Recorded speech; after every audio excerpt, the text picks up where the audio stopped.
Credo che sia necessario per la nostra esistenza. I believe that it is necessary for our existence to set goals, and this is the latest goal achieved by Ferretti Yachts. It's the largest boat ever built by the historic brand, and it's called 1000. A number that in current Italian language represents the maximum peak, and in fact it was designed and built as a symbol of greatness. It is not just a matter of length, which is 30 meters and 13 centimeters to be exact, but it is also about the fact that Ferretti Yachts 1000 has such a large living area that it seems truly incredible that it is classified as a recreational craft with CE marking, which is the least complex to manage. The concept and design of the exteriors were taken care of by Filippo Salvetti. Idea Italia took care of the interior design and decor, interpreting in the best possible way the brand's philosophy, which identifies with the just like home concept. Check out how the upper deck develops almost over the entire length of the boat, allowing an outdoor living from stern to bow. This wing connecting the two bridges is a very important architectural element. But let's also take a good look at the main deck from the outside. You can see that almost half the hull is habitable from side to side without external passages, which is a configuration called wide body that gives more space to the kitchen and the owner's apartment.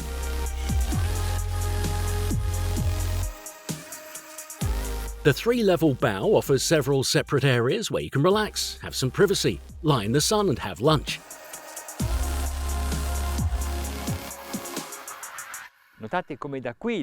Notice how from here the view can sweep over the landscape because the bow is descending and the gunwale stops there on the main deck.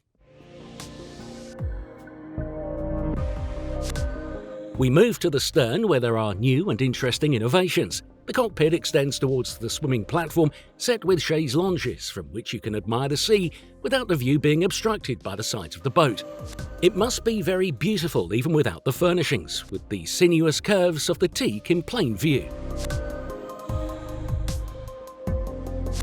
The aft living area seems to have no boundaries thanks to the crystal railing. The symmetrical arrangement of furniture, passages and stairs is beautiful and comfortable. And the steps continue all the way underwater to help you hop back on board when the platform's lowered. The garage has space for a 435cm tender, the jet ski and 2 sea bops.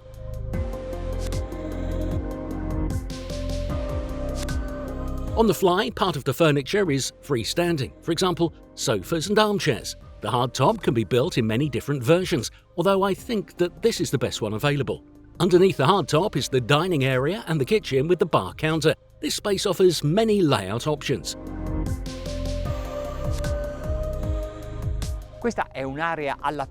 This is an outdoor area that's at the same time very protected from the sun and wind. I particularly like the design of the furniture on the fly. Look at this piece of furniture, how it's been flared, and this chair, which is the exact same flare. What a beautiful symmetry.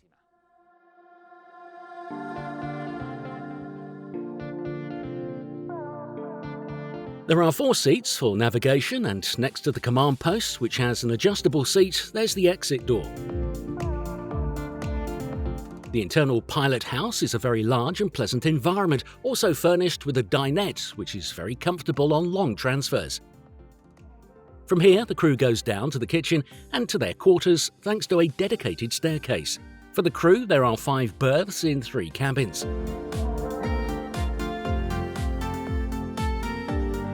The Ferretti Yachts 1000 is the only yacht in the segment with an area dedicated to stowage and laundry that is separate from the crew cabins. All this was made possible by the raised pilot house. The living area covers an area of 35 square meters and a height is 2 meters.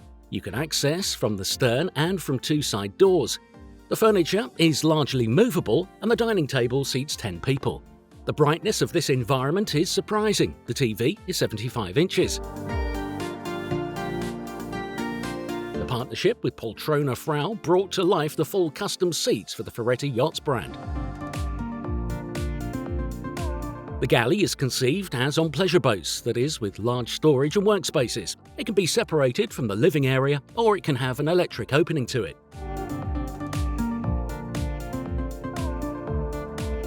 Now it's time to check the owner's cabin. It goes from side to side and has 3 large windows.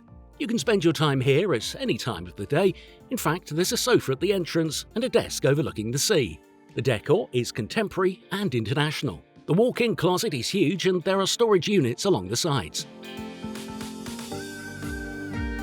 The bathroom has 2 entrances and 3 separate areas.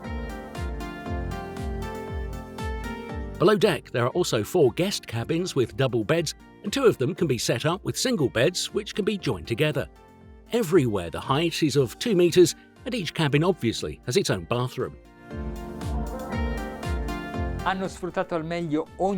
They made the most of each space by making cabinets wherever possible and using sliding doors that save space. The televisions are almost invisible, and the furniture also includes beauty areas.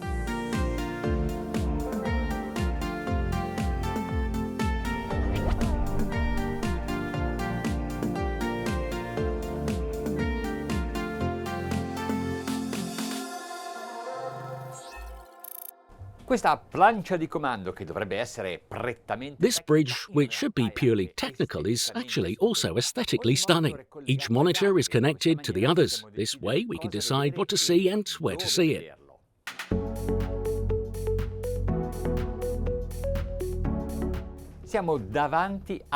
We are in the Adriatic Sea, right in front of the city of Cattolica in Italy. There's a fairly irregular wave about 1 meter high, engines at just under 1,000 RPM, speed 10 knots, and at this time about 9 litres of fuel which are needed for each mile. This could be a very good pace for the boat when it comes to long navigations.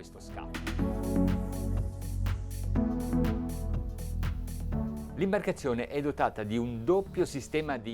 boat is equipped with a double stabilisation system, 2 gyros and 2 zero speed fins. You can really feel the stability effect, which is excellent.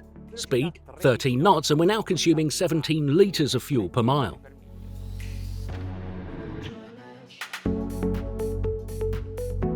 The wheelhouse is electro-hydraulic. The actuators are hydraulic for maximum reliability, but the system that controls them is electronic, so it's possible to manage the rudder angle of each rudder independently from the other to obtain the best veer depending on the speed. Here in the wheelhouse there is complete silence, even when we cross over the waves. Now there's a series of 3 of them, each one higher than the other. Check out the splashes, yet the stability and silence are exceptional.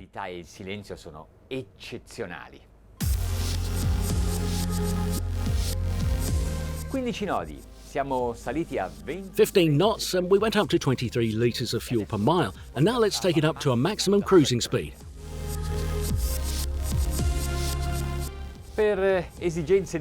For film shooting needs and also to test this boat well, I decided to keep a course with Beam C.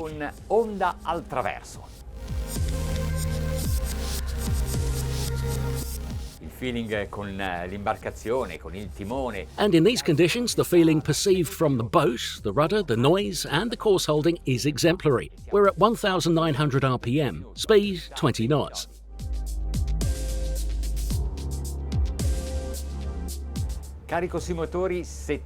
Engine load 75%, and we're still within the cruising regime at 2,100 RPM. The speed is 23 knots. Ora su questa imbarcazione abbiamo 2 motori a 16 cilindri MTU da 2.638 cavalli. Now on this boat we have 2 2,638 horsepower MTU 16-cylinder engines, but there is also a version with 2,217 horsepower engines. Well, according to the data of the shipyard, with the less powerful engine, that is with 824 less horsepower, the cruising speed and also the maximum speed are reduced by 20%. 20% less power, 20% less speed. It's not a rule, but it's how it works on this yacht.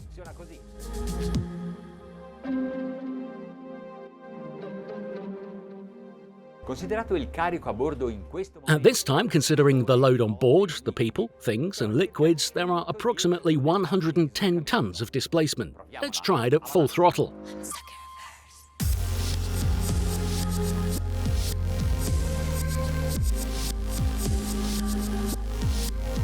Il passaggio da 2100 giri minuto a 2450 giri è rapidissimo. Le eliche... The transition from 2,100 RPM to 2,450 RPM is very fast. The propellers seem almost at ease and do not seem to suffer with this regime, this speed. Yet, now the load has reached 95% and we're at 27.5 knots, and I must tell you that it navigates even better. Forse è anche merito dei sistemi di stabilizzazione, anzi. Perhaps it is also thanks to these stabilization systems, for sure. But when veering, the heeling angle is 0 degrees.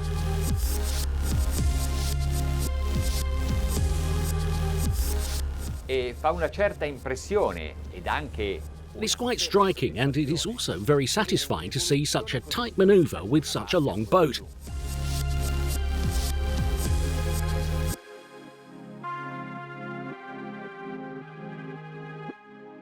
Se potete permettervelo. If you can afford it, even the largest of Ferretti Yachts. Ferretti Yachts.